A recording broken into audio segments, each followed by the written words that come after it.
లేకపోతే గోల్వాల్కర్ రాసిన ఆ పుస్తకం వెనకాల హిడెన్ ఎజెండా ఏదైనా ఉందా? ఎందుకంటే రాముణ్ణి ముందుకు పెట్టుకొని వెనకాల ఇంకో ఒక థియరీ ఏదైనా ఉంది అని అనిపిస్తూ ఉంది. ఏంటో చెప్పండి సార్. ఇప్పుడు మీరు ఇంతవరకు వేసినటువంటి వీడియో ఒకసారి చూస్తే మీరు అందులో ఏముంది, జై శ్రీరామ్ అనకపోతే తలలు నరికేస్తూ వెళ్తాము, జై శ్రీరామ్ అంటేనే ఈ దేశంలో ఉండనిస్తాము, అవునండి, జై శ్రీరామ్ అనకపోతే తలలు నరికేస్తాము అని చెప్తున్నారు.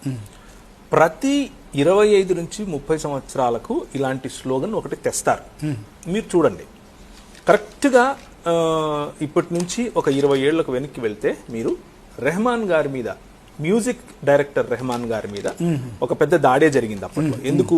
వందే మాతరం అన్నటువంటి పాట ఆయన ఎలా దాన్ని తన శైలిలో తన బాణిలో ఏ విధంగా అయితే తీసుకొచ్చాడో దాన్ని అడ్డం పెట్టుకుని, అంతకుముందు వందే మాతరం అన్నటువంటి బాణి 1947కు ముందులో వందే మాతరం అనకపోతే ఈ దేశంలో ఉండనివ్వము అని చెబుతూ వందే మాతరం అన్నటువంటిది అసలు ఆనంద్ మఠ్ అన్నటువంటి పుస్తకంలో ఎందుకు రాసుకున్నారు అని అంటే ముస్లిములను చంపటం కోసం రాసుకున్నారు.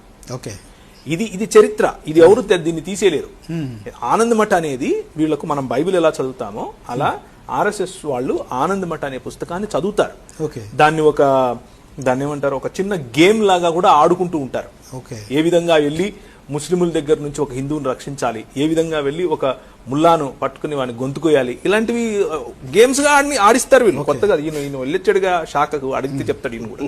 సో బేసిక్ గా వందే మాత్రం అన్న మాట వెనక ఉన్నటువంటి ఆ స్లోగన్ వెనక ఉన్నటువంటి అసలు కథ ఏంటి అని అంటే ముస్లిములను చంపాలి, ముస్లిముల నుంచి భారతదేశాన్ని విడిపించాలి, అదే స్వాతంత్రం. ముస్లింలు ఒక్కరేనా? అది తర్వాత ఎప్పుడు ఆనంద్ మఠ్ సమయంలో ముస్లింలు మాత్రమే. ఎందుకంటే ముస్లింల పైన రాజ్యం చేస్తున్నాడు కాబట్టి బ్రిటిష్ వాడు మా దోస్తు రాసుకున్నారు. ఇలా నేను సొంతంగా చెప్పేది కాదు.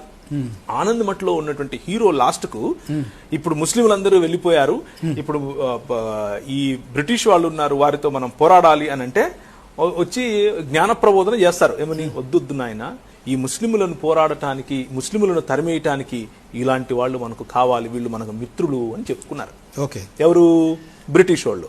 సో వందే మాత్రం అనే స్లోగన్ వెనక అంత స్టోరీ ఉంది. ఇప్పుడు వీళ్ళు రాముడిని తీసుకొస్తున్నారు. మాత పోయిందా? రాముడు. తర్వాత 90లలో ఏం తీసుకొచ్చారు? అయోధ్య తీసుకొచ్చారు. గుర్తొస్తుందా మీకు? ఆ అయోధ్య పోయిందా అంటే ఒకటి తర్వాత ఒకటి నెక్స్ట్ ఫ్యూచర్ 20 ఏళ్ల కోసం, ఫ్యూచర్ 30 ఏళ్ల కోసం వీళ్ళు ఒక వ్యూహం రచిస్తారు.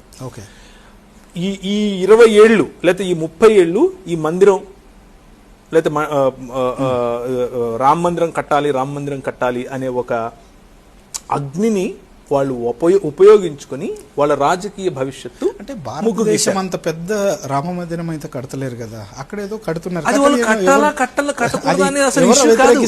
వీళ్ళకి అది ఇష్యూ కాదు. వీళ్ళకి ఏంటంటే వీళ్ళు ఏలాలి అంటే ఒక ముద్ద కావాలి, ముద్ద అంటే ఒక ఇష్యూ కావాలి, ఒకటి క్రియేట్ చేస్తున్నారు.